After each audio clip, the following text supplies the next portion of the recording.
मेरे प्यारे बच्चों, स्वागत करते हैं आप सभी को आपके अपने चैनल हिंदी क्लासेस 234 पे। तो आज के वीडियो देखने वाले लोग 6 का ओरिजिनल पेपर को क्या देखने वाले, ओरिजिनल पेपर को देखने वाले। और आप लोगों का जो है 2 सब्जेक्ट का हम लोग जो है क्वेश्चन को जो है आप लोगों का जो आप लोगों का हिंदी और साइंस में थोड़ा ये हो गया, दिक्कत हो गई। इससे क्वेश्चन ज़्यादा क्वेश्चन नहीं मैच किया है, तो इस बार जो हम लोग लेके आ गए ओरिजिनल पेपर। ठीक है, ये हमारे पास जो है ओरिजिनल पेपर आ चुका है। ठीक है, जो आप लोगों का 14 मार्च को होने वाला, हम लोग पहले प्रूफ दिखाएंगे, उसके बाद बात करेंगे। आप लोगों का जो क्लास 6 और 7 का जो एग्ज़ाम हुआ था, ठीक है, तो उनका हम लोग का क्वेश्चन आ गया था। ठीक है, आप लोग एग्ज़ाम बैठने से पहले ही आ गया था, परंतु हम लोग जो है थोड़ा आप लोगों का 9 बजे मतलब जो आप लोगों का स्कूल स्टार्ट होने से कुछ देर पहले आया था। तो इस बार जो हम लोग को पूरा पहले आ चुका है, तो इसीलिए आप लोग जो हम लोग पहले प्रूफ दिखा देते हैं कि क्वेश्चन था कि नहीं। ठीक है, चलिए दिखा देते हैं। देखिए, ये क्लास 7 वालों का क्वेश्चन है। ठीक है, देखिए इस टाइप से क्वेश्चन था, तो क्वेश्चन आप लोग देख लीजिए। इस टाइप का क्वेश्चन था, तो क्वेश्चन तो हम लोग देख लिए। अब देखने वाले हम लोग जो आप लोग का अब क्वेश्चन देख लेते हैं मैथ का। ठीक है, ये एकदम रियल पेपर पूछा गया था, जो आपके एग्जाम में पूछा था वही क्वेश्चन था ये। ठीक, देखिए सबसे पहले दिया हुआ है आप लोगों को खंड ए, क्या दिया है, खंड ए क्या कहा गया है, बिंदु एक जो है आप लोगों का जो है त्रिज्यामितीय जो है पद है। ठीक है, जिसमें जो आप लोगों का नहीं होता, क्या नहीं होता। ठीक है, ये पूछा जा रहा है। ठीक है, तो इसमें जो है लंबाई या फिर चौड़ाई या फिर आप लोग ऊंचाई या फिर इनमें से सभी। तो ये इनमें से सभी हो जाएगा, ऑप्शन नंबर डी जो होगा राइट आंसर हो जाएगा। ठीक है, थोड़ा नॉइस आ रहा है तो नॉइस को आप लोग एडजस्ट कर लेंगे। ठीक है, और नॉइस को एडजस्ट कर लेना है दोस्तों। चलिए दूसरा प्रश्न देखिए, क्या बोल रहा है, रिजु कोण से जो है बड़ा एवं जो है पूर्ण कोण से छोटा कौन कहलाता है। ठीक है, देखिए तो रिजु कोण और आप लोग का जो होता है पूर्ण कोण। रिजु कोण से जो बड़ा होता है, ठीक है, देखिए रिजु कोण से बड़ा मतलब रिजु कोण जो होता है इससे बड़ा होता है। रिजु कोण मतलब होता है आप लोग का 180 प्लस। ठीक है, और आप लोग का पूर्ण कोण मतलब 360 डिग्री होता है। ठीक है, तो 360 डिग्री से कम मतलब कितना होगा, 270 डिग्री। और इसी को जो है क्या कहा जाता है, इसी को कहा जाता है आप लोग का प्रतिवर्ती कोण। क्या कहा जाता है, प्रतिवर्ती कोण। ऑप्शन में जो सी होगा ये राइट आंसर हो जाएगा। चलिए अगला क्वेश्चन देखिए, क्या कहा जा रहा है यहाँ पे, किसी जो है आप लोग का बंद, ठीक है, किसी बंद बहुभुज में जो आप लोग भुजाओं की न्यूनतम संख्या कितनी होती है। ठीक है, कोई बंद बहुभुज होता है तो उसमें जो भुजा होते हैं उसके यहाँ पे आप लोग का तो भुजा होती है, उसका न्यूनतम जो संख्या होती है ये कितनी होती है। ठीक है, तो देखिए यहाँ पे 3 का क्या हो जाएगा, एक बंद बहुभुज। ठीक है, उसका जो आप लोग भुजा का जो होता है न्यूनतम संख्या कितनी होती है, न्यूनतम जो संख्या होता है आप लोग का 3 होता ही है। क्या होता है, न्यूनतम कम से कम 3 होगा ही। ठीक है, चलिए अगला क्वेश्चन देख लेते हैं। चौथा प्रश्न क्या हो रहा है, एक जो है पिरामिड। ठीक है, एक पिरामिड में जो आप लोग का यहाँ पे पूछा गया, एक पिरामिड में न्यूनतम फलकों की संख्या होती है। ठीक है, तो एक जो पिरामिड होती है उसमें जो फलकों की न्यूनतम संख्या कितनी होती है, तो ये होता है आप लोग का 4 होता है। कितना होता है, 4 होता है। ठीक है, चलिए अगला क्वेश्चन देखिए, स्वयं को जो है ना काटने वाला वक्र रेखा कहलाता है। ठीक है, स्वयं को ना काटने वाला वक्र रेखा क्या कहलाता है, तो ये कहलाता है आप लोग का जो है सरल वक्र रेखा। क्या कहलाता है, सरल वक्र रेखा। ऑप्शन सी राइट आंसर हो जाएगा। चलिए अगला क्वेश्चन देखिए, नेक्स्ट देखिए आप लोगों को यहाँ पे कहा जा रहा है एक जो है वृत्त। ठीक है, एक वृत्त, जितना प्रश्न बता रहे सभी को देखना है, तभी जाके आप लोग जो है संस्कृत, जो आप लोग का संस्कृत, ठीक है, यहाँ पे संस्कृत का जो आप लोगों का एग्जाम होने वाला संस्कृत और मैथ का, इसका हम लोग के पास क्वेश्चन आ चुका है। तो इसलिए आप लोग जो है आप लोगों को वीडियो को एंड तक देखना है और आप लोग का 50 की सब्सक्राइबर कंप्लीट करना है। और जो है आप लोग का 400 सब्सक्राइबर बाकी है, तो इसको कर दीजिएगा। ठीक है, चलिए आशा करता हूँ आप लोग कर देंगे। एक वृत्त में जो है डैश जो है सममितीय रेखाएं होती है। कितने कितने सममितीय रेखाएं होते हैं, तो ये होता है आप लोग का और जो है यहाँ पे अनंत सममितीय रेखाएं होती है। कितने होते हैं, अनंत या भी कर सकते हैं, असीमित या भी कर सकते हैं, असीमित जो होता है असीमित। ठीक है, असीमित जो आप लोग का समित रेखाएं होती है। ठीक है, चलिए अगला क्वेश्चन देखिए, क्या हो रहा है, आइलर सूत्र जो होता है आप लोग का एफ प्लस डैश बराबर होता है ई प्लस डैश। ठीक है, तो यहाँ पे देखिए आयरल जो यहाँ पे देखिए, सॉरी क्या हो जा रहा है, हाँ देखिए आइलर सूत्र जो होता है ये होता है आप लोग का एफ प्लस बी। क्या होता है, एफ प्लस बी बराबर होता है आप लोग ई प्लस 2। तो आप लोग को जो ये जो आप लोग का याद रखना है, क्या होता है आइलर सूत्र, क्या होता है आपको एफ प्लस बी बराबर होता है आप लोग का ई प्लस 2। ये फॉर्मूला आप लोगों को याद रखना है, क्योंकि ये फॉर्मूला जो है काफी महत्वपूर्ण है, आपके एग्जाम में ये पूछेगा। ठीक है, फिक्स है। नेक्स्ट क्वेश्चन देखिए, 8वां प्रश्न।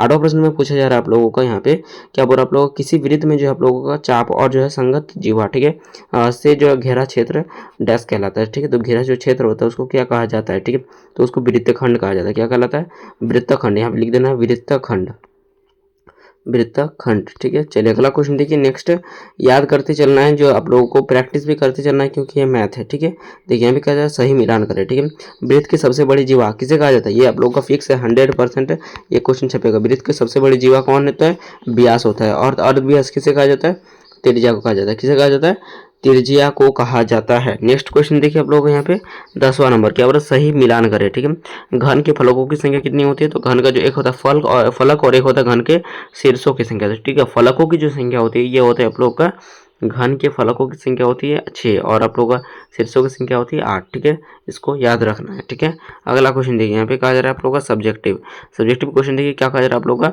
जो है समवर्ती, ठीक है, समवर्ती रेखाएं को परिभाषित करें और उसका चित्र द्वारा स्पष्ट करें। ठीक है, देखते हैं यहाँ पे उसके बाद आप लोग का जो है त्रिभुजाकार जो है पिरामिड की आकृति मतलब बनाइए। ठीक है, चलिए तो ये दोनों का सबसे पहले आंसर देख लेते हैं, उसके बाद हम लोग देखेंगे 13, 14 और 15 का। ठीक है, देखिए तो आप लोग क्या कहा जाए, समवर्ती रेखाएं को परिभाषित करें और उसका चित्र द्वारा स्पष्ट करें। ठीक है, तो देखिए यहाँ पे परिभाषित क्या होगा, जब जो है 3 या 3 से अधिक जो है रेखाएं एक ही बिंदु पर जो है गुजरती है। ठीक है, उसको समवर्ती रेखाएं कहते हैं। देखिए क्या बोल रहा है, जब एक या तीन जो है आप लोग 3 या 3 से अधिक रेखाएं, ठीक है, तो 3 या 3 से अधिक रेखाएं एक ही बिंदु से, यहाँ पर देखिए ये वाला जो आप लोग का बिंदु है और इसमें जो आप लोग का यहाँ पे 3, ठीक है, 3 बिंदु से अधिक रेखा गुजरती है। ठीक है, अधिक रेखा गुजरती है तो उसको क्या कहा जाता है, उसी को समवर्ती रेखाएं, ये जो सभी रेखाएं है इसको क्या कहा जाता है, इसी को कहा जाता है समवर्ती रेखाएं कहते हैं। ठीक है, और वह जो बिंदु होते हैं जहाँ से रेखाएं मिलती है उसे जो है आप लोग का जो है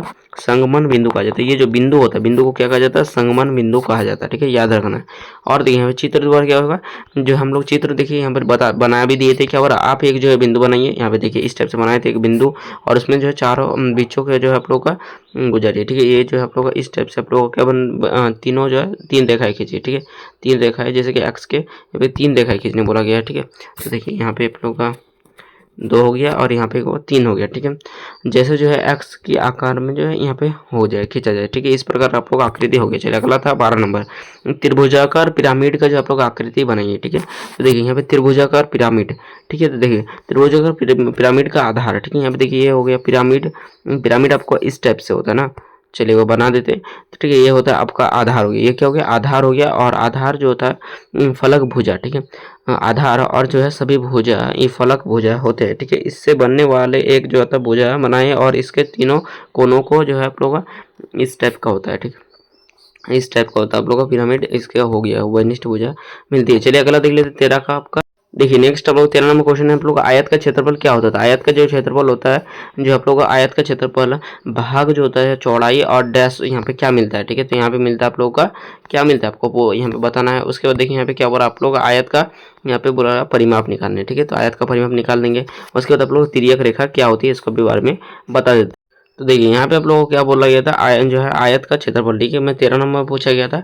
तो आयत का क्षेत्रफल जो है भाग जो होता है चौड़ाई, ये क्या होता है, बराबर होता है लंबाई। क्या होता है, लंबाई। यहाँ पे जो क्या हो जाएगा, लंबाई के बराबर होगा। यहाँ पे लंबाई हो जाना था। ठीक है, चलिए नेक्स्ट आप लोगों को पूछा गया था 14 नंबर, यहाँ पर बोला गया था 5 सेंटीमीटर लंबी और जो है 3 सेंटीमीटर चौड़ी आयत का जो है आप लोग का परिमाप ज्ञात कीजिए। तो आयत का परिमाप क्या होता है, आयत का परिमाप होता है आप लोग का 2 इंटू एल प्लस बी। ठीक है, 2 इंटू एल प्लस बी होता है आयत का परिमाप। ठीक है, तो एल प्लस बी, एल में लंबाई कितना दिया हुआ है 5 दिया हुआ है और चौड़ाई मतलब आप लोग को चौड़ाई दिया हुआ है 3। ठीक है, इसको जोड़ देना है और यहाँ पे 2 से इंटू कर देना है। ठीक है, मतलब 2 इंटू आप लोग का गुना 8 कर देना है। ठीक है, तो यहाँ पे कितना हो जाएगा 16, तो 16 आपका इसका आंसर हो जाएगा। चलिए अगला क्वेश्चन देखिए 15 में पूछा गया था तिर्यक रेखा किसे कहते हैं। ठीक है, तो देखिए तिर्यक रेखा, ठीक है, वह जो है वह रेखा जो आप लोग 2 या 2 से अधिक रेखाओं को जो अलग अलग जो है बिंदुओं पर काटती है। ठीक है, उसे क्या कहा जाता है, तिर्यक रेखा कहा जाता है। ठीक है, देखिए दो जो आप लोग का वह रेखा जो 2 या 2 से अधिक बिंदुओं पर जो है अलग अलग बिंदु पर जो काटती है। ठीक है, यहाँ पे जो है वह रेखा, यहाँ पे एक रेखा हो गया। ठीक है, और ये क्या हो रहा है, 2 या 2 से अधिक रेखाओं को अलग अलग बिंदु पे, यहाँ पे 1 2 हो गया, 2 यहाँ पे अलग अलग बिंदु पे काटता है। ठीक है, और जो है ये इस प्रकार जो काटता है ना, इसी को कहा जाता है तिर्यक रेखा कहा जाता है। ठीक है, चलिए अगला देख लेते हैं क्वेश्चन का आंसर। चलिए नेक्स्ट आप लोग को 16 नंबर क्वेश्चन देखिए, क्या बोला, एक आयताकार जो है भूखंड की लंबाई और चौड़ाई जो आप लोग का यहाँ पे 0.5 सेंटीमीटर मतलब 0.7 किलोमीटर दिया हुआ और 0.5 किलोमीटर दिया हुआ है। ठीक है, तो इसके चारों ओर लगाए जाने वाले जो है कंटीले। ठीक है, कंटीले जो है तारों की लंबाई ज्ञात कीजिए। ठीक है, तो इसका आंसर हमको सबसे पहले ज्ञात करना है। उसके बाद देखिए यहाँ पे क्या बोला, निम्न रेखाओं को जो आप लोग का यहाँ पे निम्न संख्याओं को जो है मिलान चिन्हों के द्वारा व्यक्त कीजिए। ठीक है, व्यक्त करिए ये होगा। उसके बाद देखिए क्या बोला आप लोग का कंपास। ठीक है, कंपास प्रकार की सहायता से जब लोग का 105 और 120 कोण का जो है रचना करें। ठीक है, उसके बाद देखिए क्या कहा जा रहा है आप लोगों का, यदि जो आप लोगों का किसी वर्ग की जो है आप लोगों का परिमाप दिया हुआ है आप लोगों को 36 सेंटीमीटर मतलब सेंटीमीटर दिया हुआ है, तो जो है उस वर्ग के जो है आप लोगों का यहाँ पे क्षेत्रफल क्या ज्ञात कीजिए। ठीक है, ये पूछा गया। उसके बाद देखिए आप लोग यहाँ पे 6.8 सेमी जो आता है सेंटीमीटर का जो है आप लोग का रेखाखंड खींचकर जो आप लोग उसका लंब जो है समद्वि भाजन खींचिए। ठीक है, तो ये सभी का आंसर देख लेते हैं। तो देखिए यहाँ पे जो पूछा गया था आप लोग आयत जो है आप लोग आयतकार भूखंड के चारों ओर की जो है तारों की लंबाई पूछा गया था। ठीक है, तो देखिए यहाँ पे दिया हुआ था आप लोग 0.7 किलोमीटर दिया हुआ था और यहाँ पे 0.5 किलोमीटर। ठीक है, तो देखिए यहाँ पे आज जो आप लोग का तार का जो आप लोग का परिमाप, तो तार का परिमाप क्या होता है, यहाँ पे होता है आपका यहाँ तार का परिमाप होता है 2 इंटू एल प्लस बी। क्या होता है 2 इंटू एल प्लस बी। ठीक है, यहाँ पे जोड़ दिए तो यहाँ पे हो जाएगा 2.2 इंटू 1.2। ठीक है, इसको जो गुना कर दीजिए तो 4.2 आ जाएगा, ये आपका आंसर हो जाएगा। ठीक है, 4.2। नेक्स्ट क्वेश्चन देखिए आप लोगों को यहाँ पे पूछा गया था 17 नंबर मिलान चिन्हों के कहा गया था 16 को, ये हो जाएगा इस टाइप से मिलान चिन्ह 22 का इस टाइप से होगा, मतलब 5, 10, 15, 20 और 2 22 9 का देखिए 4। नेक्स्ट देखिए आप 12 नंबर यहाँ पे जो है 5 5 हो जाएगा, यहाँ पे 2 हो जाएगा। ठीक है, इस प्रकार 12 हो जाएगा। चलिए अगला देंगे 18 नंबर, यहाँ पे जो है कोण का जो है रचना गया मतलब रचना। ठीक है, तो यहाँ पे देखिए आप लोगों को जो है 120 जो है आप लोगों को क्या हो रहा है कंपास के जो है माप लीजिए।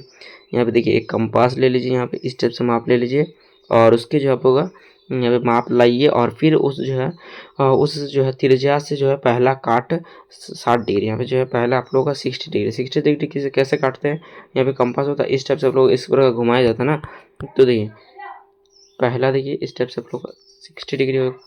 ठीक है, पहला आप लोगों को 60 डिग्री काटना है और दूसरा आप लोग 120 काटना है। ठीक है, तो इस टाइप से बन जाएगा। इस पर अगर आप लोग 105 भी बनना है तो 105 डिग्री 90 डिग्री और 120 डिग्री पर ठीक बीच होगा। ठीक है, चलिए मैं 90 डिग्री मतलब दिखा देते। देखिए इसको 105 कैसे बनेगा, यहाँ पे इस प्रकार ये जो रेखा होगी ये 90 डिग्री हो गया, तो 90 डिग्री से आप लोग का कुछ ज़्यादा होगा। ठीक है, देखिए यहाँ पे ये टोटल 180 होता है और ये हो जाएगी आपका 100 जो है आप लोगों का ये टोटल यहाँ से यहाँ तक। ठीक है, यहाँ से यहाँ तक 120 हो गया, तो यहाँ से आप लोग का 105 यहाँ पे कुछ इस टाइप से होगा। ठीक है, चलिए अगला क्वेश्चन देख लेते हैं। नेक्स्ट आप लोग का 19 नंबर। ठीक है, क्या हो रहा है वर्ग का क्षेत्रफल ज्ञात कीजिए। ठीक है, वर्ग का क्षेत्रफल यहाँ पे जो है परिमाप दिया हुआ 36 और भुजा दिया आपका यहाँ पे 36/4, इसको काट दीजिए 9 होगा। ठीक है, तो हमें क्षेत्रफल क्या होता है, ये होता है आप लोग का भुजा गुना भुजा मतलब 9 इंटू 9 तो 81 हो जाएगा। कितना होगा 81। नेक्स्ट क्वेश्चन देखिए 20 नंबर, क्या कह रहा है सम जो आप लोग का समद्विभाजक है। ठीक है, तो देखिए 6.8 जो आप लोग का सेमी की जो है रेखा खींचिए, उसके बाद कंपास के आधे से जो है अधिक खोलकर जो है दोनों सिरों के जो है ऊपर नीचे जो आप लोग का चाप लगाइए। ठीक है, और उन्हें जो आप लोग का मिलान दीजिए। ठीक है, ये हो जाएगा आंसर। उसको देखिए आप लोग 21 नंबर क्वेश्चन देख लेते हैं। चलिए तो 21 और 22 नंबर क्वेश्चन बचा हुआ है। ठीक है, तो 21 नंबर क्वेश्चन पूछा गया है कि 120 सेंटीमीटर। ठीक है, 120 सेंटीमीटर लंबा और 90 सेंटीमीटर चौड़ा की गति। ठीक है, गति से जो आप लोगों को यहाँ पे पूछा गया है 12 सेंटीमीटर लंबी और जो है 6 सेंटीमीटर चौड़ी जो है कितने कार्ड बनाए जा सकते हैं। ठीक है, तो ये आपका क्वेश्चन है। 22 नंबर क्वेश्चन है, एक धागे से जो आप लोग का 12 सेंटीमीटर जो है भुजा वाला एक जो आप लोग का वर्ग बनाया जाता है और इस जो है आप लोग का जो है धागे से पुनः जो आप लोग का एक समबाहु त्रिभुज बनाया जाता है। ठीक है, तो उस जो है समबाहु त्रिभुज के जो है भुजा की लंबाई ज्ञात करें। ठीक है, तो ये आप लोगों का दोनों क्वेश्चन है, तो दोनों क्वेश्चन का फटाफट अब आंसर देख लेते हैं। देखिए बार बार कह रहे हैं हम लोग के पास क्वेश्चन उपलब्ध हो गया है। जैसे ही आप लोगों का कितना हम लोग के पास क्वेश्चन आ गया रियल पेपर। ठीक है, क्या आ गया रियल पेपर आ गया है। ठीक है, रियल पेपर आ गया है। अगर आप लोगों को चाहिए तो आप लोग को 50 के कंप्लीट करना है। कितना 50 के कंप्लीट करना है। ठीक है, 21 नंबर क्वेश्चन देखिए क्या कार्ड की संख्या ज्ञात कीजिए। ठीक है, तो कार्ड की संख्या में गत जो आप लोग यहाँ पे दिया हुआ था क्षेत्रफल यहाँ पे 120 और 20 हो गया, इसका क्षेत्रफल हो गया 10,080। कैसे आप लोग 10,800 मतलब। ठीक है, इसको गुना कैसे किया, तो देखिए 12 इंटू 9 कितना होता है 12 9 कितना होता है 108 होता है। ठीक है, और यहाँ पे 1 0 यहाँ पे 1 0 मतलब 2 को 0 कर दिए मतलब 100 जो है 10,800 हो गया। ठीक है, उसके बाद देखिए यहाँ पे आप लोगों को बोला गया कार्ड की क्षेत्रफल, तो यहाँ पे दोनों का गुना हो गया 72। कितना हो गया 72। उसके बाद ये कार्ड की संख्या याद करना बोला गया, तो आप लोग का क्षेत्रफल बटा जो है इसका 72 से भाग देंगे तो आपको कट जाएगा यहाँ पे 150 हो जाएगा। कितना हो जाएगा 150 हो जाएगा। ठीक है, चलिए अगला 22 नंबर जो है समबाहु त्रिभुज के भुजा बोला था। ठीक है, तो देखिए समबाहु त्रिभुज में जो है आप लोग का भुज आप लोग का वर्ग की भुजा आप लोग को 12 सेंटीमीटर दिया हुआ और धागे की जो है कुल लंबाई आप लोगों को इसके वर्ग का परिमाप। ठीक है, वर्ग का परिमाप होता है जो है मतलब 4 इंटू भुजा। ठीक है, भुजा कितना दिया 12 तो यहाँ पे गुना करनी 48 हो गया 48। और उसके बाद देखिए आप लोग क्या हो रहा है चूंकि जो है इस जो है आप लोग धागे की जो है धागे से क्षेत्रफल बनाया गया है, तो इसको जो है त्रिभुज का परिमाप जो आप लोग का 48, ठीक है। तो यहाँ पे जो है त्रिभुज का भुजा कितना होगा, इसको इस टाइप से काट दीजिए, 16 हो जाएगा, ठीक है। तो चलिए आज के लिए इतना ही, फिर मिलते हैं अगले वीडियो में। तो बाय, जय हिंद, जय भारत। इस टाइप से देखिए ऑल क्वेश्चन हम लोग दिखा दिए, ठीक है। देखिए ऑल क्वेश्चन हम लोग दिखा दिए, तो चलिए बाय बाय, थैंक यू।